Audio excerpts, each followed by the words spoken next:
ಯಜಮಾನ್ರೆ, ದಯವಿಟ್ಟು ಕ್ಷಮಿಸ್ಬಿಡಿ ಯಜಮಾನ್ರೆ. ನೋಡಿ, ಜನನಿ ಪರವಾಗಿ ನಾನು ನಿಮ್ಮ ಹತ್ರ ಕ್ಷಮೆ ಕೇಳ್ತೀನಿ. ಅವಳು ಹಾಗೆಲ್ಲ ಮಾತಾಡಬಾರ್ದಾಗಿತ್ತು. ಪಾಪ ಯಜಮಾನ್ರೆ, ಇದ್ರಲ್ಲಿ ಅವಳದು ಪೂರ್ತಿ ತಪ್ಪಿಲ್ಲ. ಯಾಕೆ ಅಂದ್ರೆ ಅವಳು ಎದುರಿಸ್ತಿರೋ ಸಮಸ್ಯೆನೇ ಅಂಥದ್ದು. ನಮ್ಮ ಜನನಿ ಸಾತಿ, ನಿಮಗೂ 2 ಜನ ಮಕ್ಕಳಲ್ವಾ? ಅವ್ರು ಚಿಕ್ಕವರಾಗಿದ್ದಾಗ ಅವ್ರನ್ನೇನಾದ್ರೂ ಆಚೆ ಕರ್ಕೊಂಡು ಹೋಗ್ಬೇಕು, ಸುತ್ತಾಡಿಸ್ಬೇಕು ಅಂತಂದ್ರೆ ಯಾರಾದ್ರೂ ಪರ್ಮಿಷನ್ ಕೇಳ್ತಾ ಇದ್ರಾ? ಮತ್ ನನಗೆ ಯಾಕೆ ಸಾಕ್ತಿ ಈ ಶಿಕ್ಷೆ? ನಾನು ಜನ್ಮ ಕೊಟ್ಟಿರೋ ನನ್ನ ಮಗುನ ನೋಡ್ಬೇಕು ಅಂದ್ರು ನಾನು ಇನ್ನೊಬ್ರು ಪರ್ಮಿಷನ್ ತಗೊಬೇಕಾ? ಅಲ್ಲಿಗೆ ಹೋಗಿ ನನ್ನ ಮಗುನ ಎತ್ಕೋಬೇಕು ಅಂತಂದ್ರೂ ಇನ್ನೊಬ್ರು ಪರ್ಮಿಷನ್ ಕೇಳಬೇಕು. ಇನ್ನೇನಾದ್ರೂ ಆಚೆ ಕರ್ಕೊಂಡು ಹೋಗ್ಬೇಕು ಅಂತಂದ್ರೆ ಒಬ್ಬೊಬ್ಬ ನೆನೆಸ್ಕೊಂಡ್ರೆ ಭಯನೇ ಆಗುತ್ತಲ್ಲ ಸಾರ್ತಿ. ಒಬ್ಬ ಅಪ್ಪ ಅದನು ತನ್ನ ಮಗಳನ್ನ ಆಚೆ ಕರ್ಕೊಂಡು ಹೋದ್ರೆ ಈ ಥರ ಎಲ್ಲ ಅವಮಾನ ಆಗುತ್ತೆ, ಕಳ್ಳನ ಥರ ಟ್ರೀಟ್ಮೆಂಟ್ ಸಿಗುತ್ತೆ ಅಂತ ಇವತ್ತೇ ನನಗೆ ಗೊತ್ತಾಗಿತ್ತು. ಪಾರು ಮಗು ನನ್ನ ಜೀವ. ಅಂಥದ್ರಲ್ಲಿ ನನ್ನ ಅರ್ಧ ಜೀವ ಅಂದ್ರೆ ನನ್ನ ಮಗಳನ್ನ ನಾನು ಅಸನ್ಕೋಟೆಗೆ ಬಿಟ್ಕೊಟ್ಟಿದ್ದೀನಿ. ಹಾಗಿರುವಾಗ ಅದೇ ಮಗುನ ಒಂದು ಅರ್ಧ ದಿನ ಆಚೆ ಕರ್ಕೊಂಡು ಹೋಗೋ ಸ್ವತಂತ್ರನೂ ಇಲ್ವಲ್ಲ ಸಾರ್ತಿ? ಪಾಪ ಮಗಳು ಎದೆಗೆ ಹೊರಕೊಂಡು ಆರಾಮಾಗಿ ಮಲಗಿದ್ಲು. ಜನನಿ ಎಷ್ಟು ಹೊರಟಾಗವಳು ನನ್ನ ಹತ್ರ ಕಿತ್ಕೊಂಡ್ಲು. ನನ್ನ ಪ್ರೀತಿಯಿಂದ ಕೊಡ್ಸಿದ್ದು ಉಡುಗೊರೆನೆಲ್ಲ ಕಿತ್ತು ಬಿಸಾಕಿದ್ಲು. ಆಗ್ಲಾದ್ರೂ ನೀನು ನೋಡಮ್ಮ ಜನನಿ, ನೀನು ಅವಮಾನ ಮಾಡ್ತಾ ಇರೋದು ಆ ಮಗು ತಂದೆಗೆ ಅಂತ ಒಂದೇ ಒಂದು ಮಾತು ಹೇಳಬಹುದಿತ್ತಲ್ಲ ಪಾರು. ಎಲ್ರು ನಮ್ಮ ಮಗು ಸತ್ತು ಹೋಗಿದೆ ಅಂತ ಅನ್ಕೊಂಡಿದ್ದಾರೆ.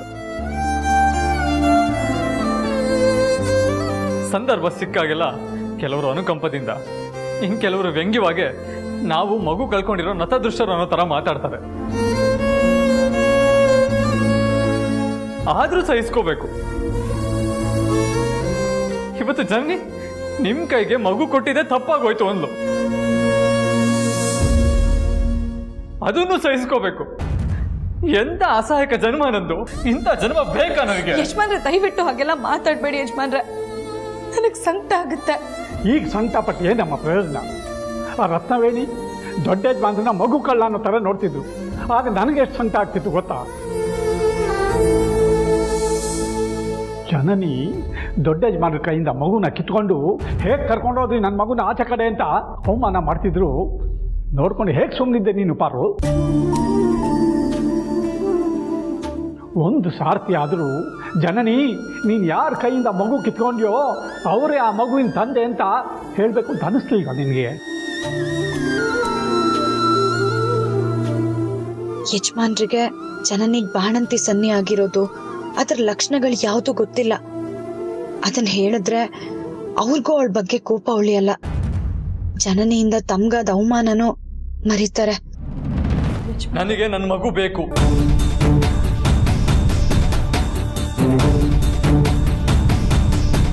ನನಗೆ ನನ್ನ ಮಗಳು ಬೇಕು ಅಂದೆ.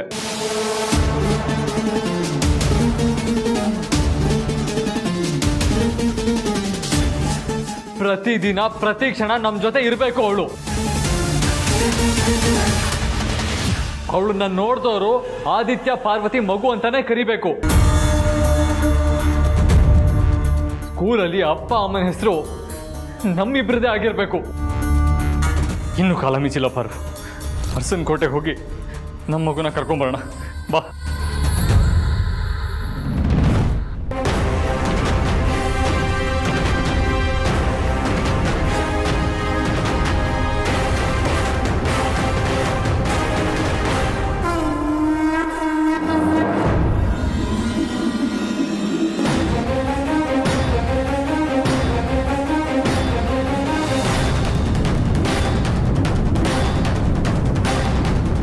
ಈಗ ನಮ್ದು ಅಂತ ಯಾವ ಮಗುನೂ ಇಲ್ಲ.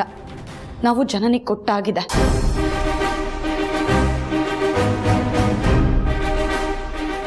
ನಾವು ಬೇರೆಯವ್ರಿಗೆ ಏನಾದರೂ ಕೊಡಬೇಕು ಅಂದರೆ ಮೊದಲದು ನಮ್ಮ ಹತ್ರ ಇರಬೇಕು. ಬೇರೆಯವರಿಗೆ ಕೊಡುವಷ್ಟು ಖುಷಿ ಇರಬೇಕು. ಇರೋ ಬರೋ ಖುಷಿ ಎಲ್ಲ ಬೇರೆಯವ್ರಿಗೆ ಕೊಟ್ಟು ನಾವು ಕಣ್ಣೀರಲ್ಲಿ ಕೈ ತೊಳೆಯೋದ್ರಲ್ಲಿ ಅರ್ಥನೇ ಇಲ್ಲ.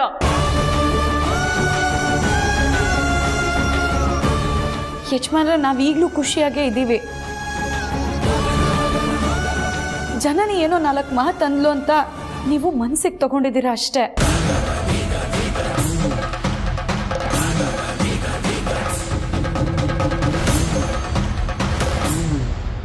ನೀನು ಜನನಿಗೆ ಮಗು ಕೊಡೋಕ್ಕಿಂತ ಮುಂಚೆ ನನ್ನ ಒಂದು ಮಾತು ಕೇಳಬೇಕಿತ್ತು.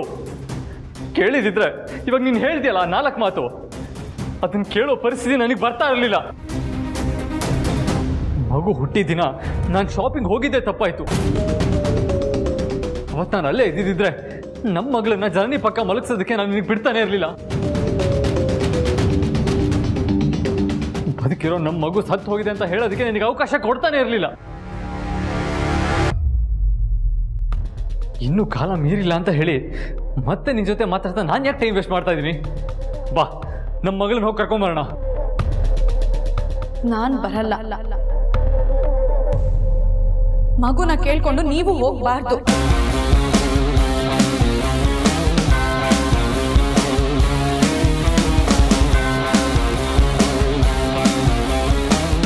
ಅರ್ಸನ್ ಕೋಟೆ ನೆಮ್ಮದಿ, ಜನನಿ ಜೀವ ಎಲ್ಲ ನಮ್ಮ ಮಗು ಅಲ್ಲಿ ಅವಳ ಮಗುವಾಗಿ ಬೆಳೆಯೋದ್ರಲ್ಲೇ ಇರೋದು.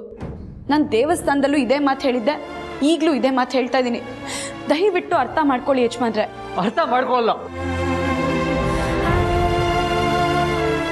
ನನಗೆ ನಮ್ಮ ಮಗಳ ಬಗ್ಗೆ ಯಾವ ಫೀಲಿಂಗ್ಸ್ ಇದೆ ಅಂತ ನೀನು ಅರ್ಥ ಮಾಡ್ಕೊಳ್ದೆ ಇರುವಾಗ ನಾನು ಯಾಕೆ ನಿನ್ನ ಫೀಲಿಂಗ್ಸ್ನ ಅರ್ಥ ಮಾಡ್ಕೋಬೇಕು? ನನಗೆ ನನ್ನ ಮಗು ಬೇಕು ಅಷ್ಟೇ. ಅಟ್ಲೀಸ್ಟ್ ಅಮ್ಮನ ಗಮನಕ್ಕಾದ್ರೂ ತರಣ. ಒಬ್ಬ ತಾಯಿಯಾಗಿ ಅಮ್ಮ ನಮ್ಮ ಮಗುನ ಕೊಡಿಸ್ತಾರೆ. ಪಾರು, ಇವಾಗ ನೀನು ಬಂದ್ರೆ ಸರಿ, ಇಲ್ಲಾಂದ್ರೆ ನಾನು ಒಬ್ಬನೇ ಹೋಗಿ ಅಮ್ಮನ ಮುಂದೆ ಎಲ್ಲ ಸತ್ಯ ಹೇಳ್ತೀನಿ. ನೀನಿವಾಗ ಬರ್ತೀವಲ್ಲ, ನಾನು ಒಬ್ಬನೇ ಹೋಗ್ಲು.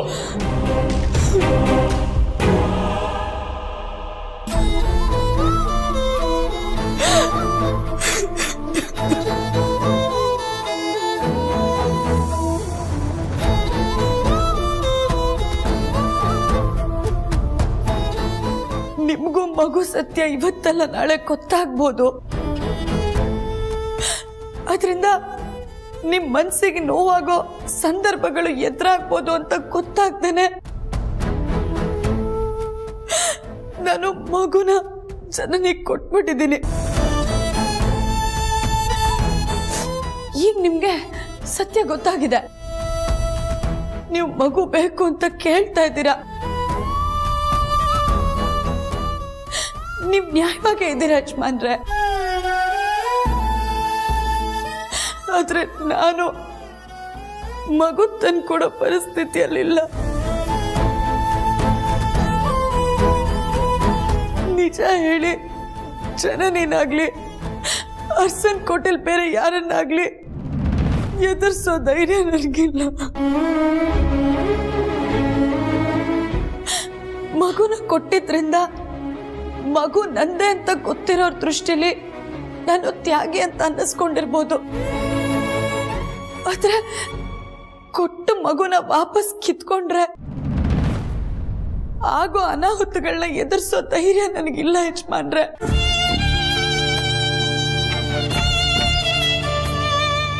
ಮುಂದೆ ಏನ್ ಮಾಡ್ಬೇಕು ಅನ್ನೋ ದಾರಿ ನನಗೆ ತೋಚ್ತಾ ಇಲ್ಲ. ಆ ದೇವ್ರು ಹೆರಿಗೆ ಆದ ತಕ್ಷಣ ನನ್ನ ಮಗುನ ಉಳಿಸಿ ನನ್ನನ್ನು ಕರ್ಕೊಂಡ್ ಬಿಡ್ಬೇಕಿತ್ತು.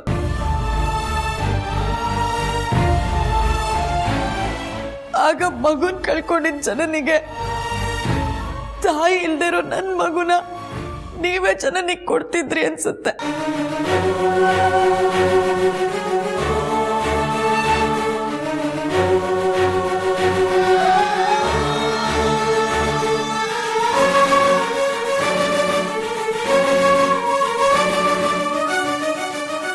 ಸರಿ ಪಾರು, ಈ ವಿಷಯನ ಇಲ್ಲಿಗೆ ಬಿಟ್ಬಿಡೋಣ. ಯಾವತ್ತು ಮಗು ಬೇಕು ಅಂತ ನಾನು ಕೇಳಲ್ಲ.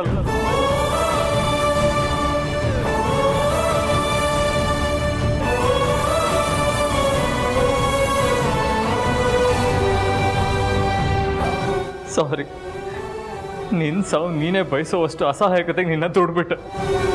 ಇನ್ಮೇಲೆ ಮಗು ವಿಷಯದಲ್ಲಿ ನಿನ್ನ ಮಾತೇ ಫೈನಲ್.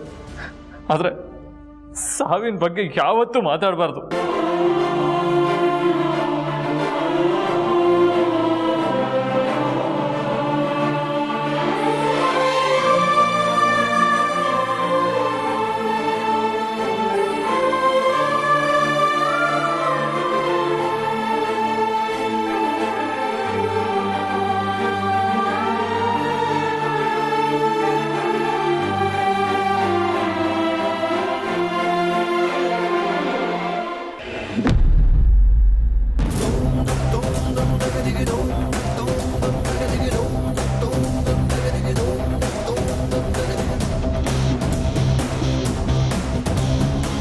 ಅಬ್ಬಾ, ಇವತ್ತು ಜನನಿ ಆ ಆದಿತ್ಯನ ಜನ್ಮನೇ ಜಾಲಾಡ್ಬಿಟ್ಲು.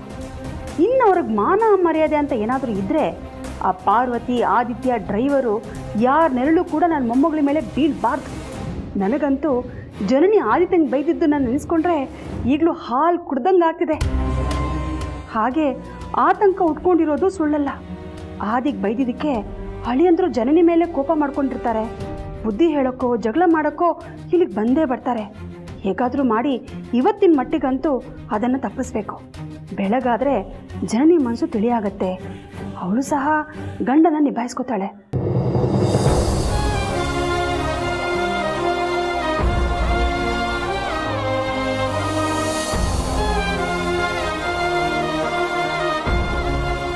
ಜನನಿಗೆ ಬಾಣಂತಿ ಸಣ್ಣ ಇರೋದ್ರಿಂದ ಬ್ರೋ ಜೊತೆಗೆ ಅಷ್ಟು ಓವರ್ ರಿಯಾಕ್ಟ್ ಮಾಡಿದ್ಲು. ಅದಕ್ಕೇನು ಜನನಿಗೆ ಈಗ ಏನೂ ಹೇಳಬೇಡ ಅಂತ ತಡೆದ್ರು. ಬಟ್ ಈಗ ಮಗು ಜನನಿ ಕೈಲಿದೆ. ಅವಳನ್ನ ಬ್ರೋಗ್ ಮಾತಾಡಿದ ತಪ್ಪು ಅಂತ ಅರ್ಥ ಮಾಡಿಸ್ಬೇಕು. ಜನನಿ, ಆವಾಗಿಂದ ಮಗುನ ಮಡ್ಲಲ್ಲೇ ಮಲಗಿಸ್ಕೊಂಡಿದ್ಯಲ್ಲಮ್ಮ. ಬಿಟ್ಟರೆ ನಾವ್ಯಾರಾದರೂ ನಿನ್ನ ಮಗುನ ಎತ್ಕೊಂಡು ಹೋಗ್ಬಿಡ್ತೀವೇನೋ ಅನ್ನೋ ಥರ. ನೋಡು, ನೀನು ಬಾಣಂತಿ, ಬೆನ್ನು ಬಂದರೆ ಕಷ್ಟ. ನಿನ್ನ ಮಗುನ ನನಗೆ ಕೊಟ್ಟು ಆರಾಮಾಗಿ ಮಲ್ಕೋ. ನಿನ್ನ ಮಗುನ ನಾನು ತೊಟ್ಲಿಗೆ ಹಾಕಿರ್ತೀನಿ. ಇಲ್ಲ ಇಲ್ಲ, ನನ್ನ ಮಗು ನಾನು ಯಾರಿಗೂ ಕೊಡಲ್ಲ. ನನ್ನ ಮಗು ನನ್ನ ಹತ್ರನೇ ಇರಬೇಕು. ನಾನೇ ಎತ್ಕೋತೀನಿ. ಕಂದ, ಇಲ್ಲಿ ನೋಡು. ಅಲ್ಲ, ಯಾರಾದ್ರೂ ಕರೆದ ತಕ್ಷಣ ಹಾಗೆ ಹೋಗ್ಬಿಡ್ತಾರಾ? ಈ ಅಮ್ಮನ ಬಗ್ಗೆ ಯೋಚನೆ ಮಾಡಬೇಕು ತಾನೆ. ನೋಡು, ಇದೇ ಕೊನೆ. ಇನ್ಯಾವತ್ತೂ ನಾನು ಒಪ್ಪಿಗೆ ಇಲ್ಲದೆ ನೀನು ಎಲ್ಲೂ ಹೋಗೋ ಹಾಗಿಲ್ಲ, ಸರಿನಾ? ಅರ್ಥ ಮಾಡ್ಕೋತೀಯ ಅಲ್ವಾ? ಜಾಣ ನನ್ ಕಂದ. ಒಂದ್ಸರಿ ಹೇಳಿದ್ರೆ ಅರ್ಥ ಮಾಡ್ಕೊಳ್ತಾಳೆ ಅಲ್ವಾ?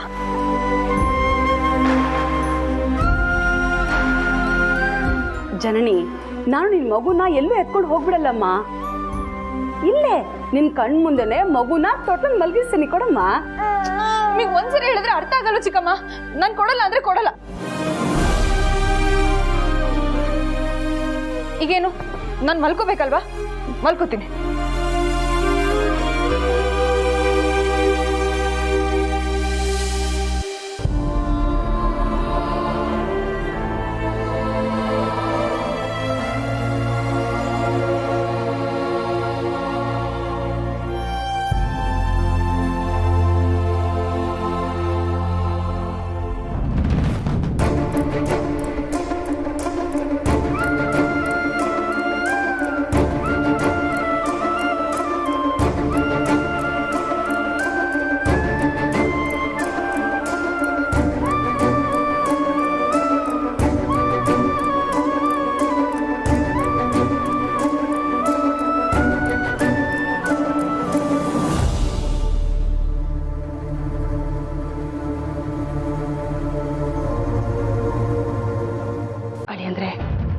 ಇವತ್ತು ನಿಮ್ಮ ಅಣ್ಣನ ಜೊತೆಗೆ ನನ್ನ ಮಗಳು ಹೊರಟಾಗಿ ನಡ್ಕೊಂಡಿದ್ದಕ್ಕೆ ಅವಳ ಪರವಾಗಿ ನಾನು ನಿಮ್ಮ ಹತ್ರ ಕ್ಷಮೆ ಕೇಳ್ತೀನಿ.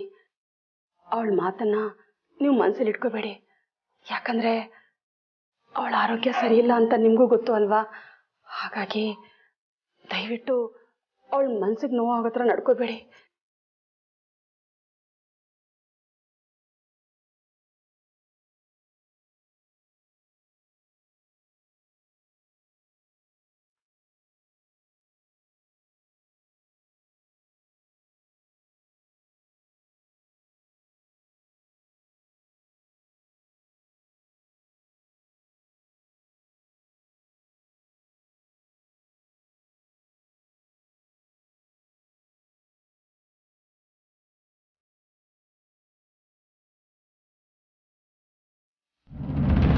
ಇನ್ನು ಮುಂದೆ ಮಗುನ ಕೇಳಲ್ಲ ಅಂತ ಹೇಳಿ ನನಗೆ ದೊಡ್ಡ ಉಪಕಾರ ಮಾಡಿದ್ರಿ ಯಜಮಾನ್ರೆ.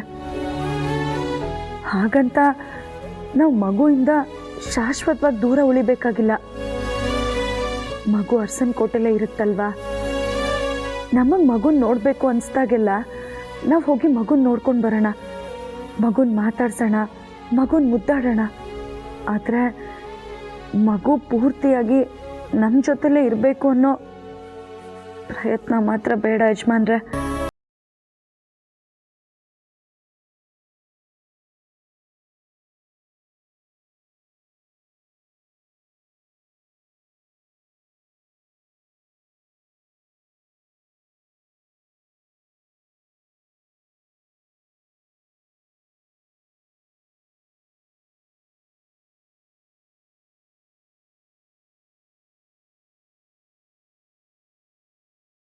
ಕೋಪದಲ್ಲಿ ಸಾಧ್ಯ ಆಗಲ್ಲ.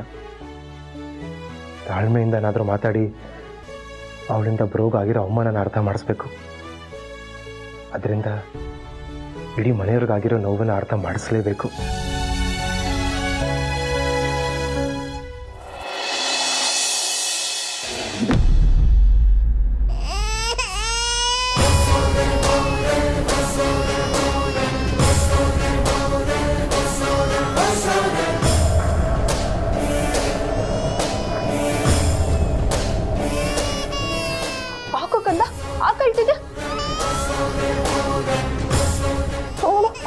ಅಮ್ಮ ಬಂದ್ಮೇಲೆ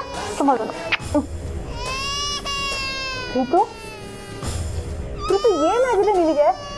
ಮಗು ಇಷ್ಟೊಂದು ಅಳ್ತಾ ಇದ್ರು ನೀ ಯಾಕೆ ಸುಮ್ಮನೆ ಕೂತಿದ್ಯಾ? ಋತು ಏನಾಯ್ತಮ್ಮ? ಮಗು ಯಾಕೆ ಇಷ್ಟೊಂದು ಅಳ್ತಾ ಇದೆ? ಮಗು ಇಲ್ಲೇ ಮಲಗಿತ್ತು ಅತ್ತೆ, ಪ್ರೀತನು ಇಲ್ಲೇ ಕೂತಿದ್ದಾನಲ್ಲ ಅಂತ ಒಂದ್ ಸ್ವಲ್ಪ ಹೊತ್ತು ಮಗು ನೋಡ್ಕೊ ಅಂತ ಹೇಳಿ ನಾನು ಹೊರಗಡೆ ಹೋಗಿದ್ದೆ. ಮಗು ಇಷ್ಟೊಂದು ಅಳ್ತಾ ಇದ್ರು ಪ್ರೀತು ಮಾತ್ರ ಕಲ್ಮಂಡೆ ತರ ಕೂತಿದ್ದಾನೆ.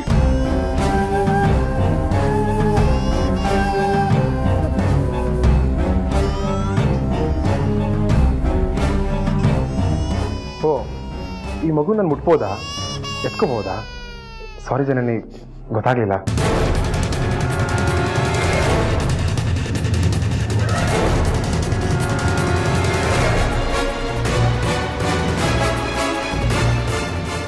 ಯಾಕೆ ಹೇಗೆ ಮಾತಾಡ್ತಿದ್ದೆ ಪ್ರೀತು? ಯಾಕಂದ್ರೆ ಮಗುನ ಯಾಕೆ ಎತ್ಕೊಂಡು ಹೋದೆ ಅಂತ ತಾನೆ ಆದಿಬ್ರು ನೀನು ಅಷ್ಟೊಂದೆಲ್ಲ ಅವಮಾನ ಮಾಡಿದ್ದು, ಅದಕ್ಕೆ ಕೇಳಿದೆ.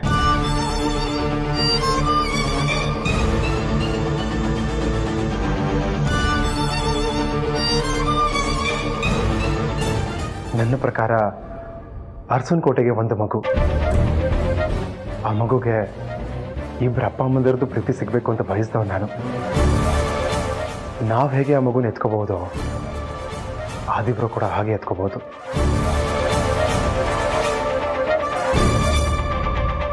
ಈಗ ನನಗೆ ಈ ಮಗುನ ಎತ್ಕೊಳ್ಳೋ ಸ್ವಾತಂತ್ರ್ಯ ಇದೆ ಅಂದರೆ ಹಾಗೆ ಅದಕ್ಕೆ ಇಬ್ಬರಿಗೂ ಇರಬೇಕು.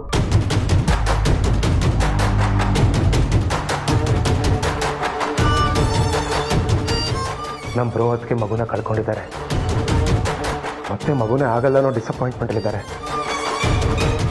ನಮ್ಮ ಮಗುನ ಎತ್ಕೊಂಡು ಅವ್ರ ನೋವನ್ನ ಕಳ್ಕೊಬೋದು ಅಂದರೆ ಅದು ನಮ್ಮ ಅದೃಷ್ಟ ಅಂತ ನಾನು ಭಾವಿಸ್ತೀನಿ. ಆದರೆ ನೀನು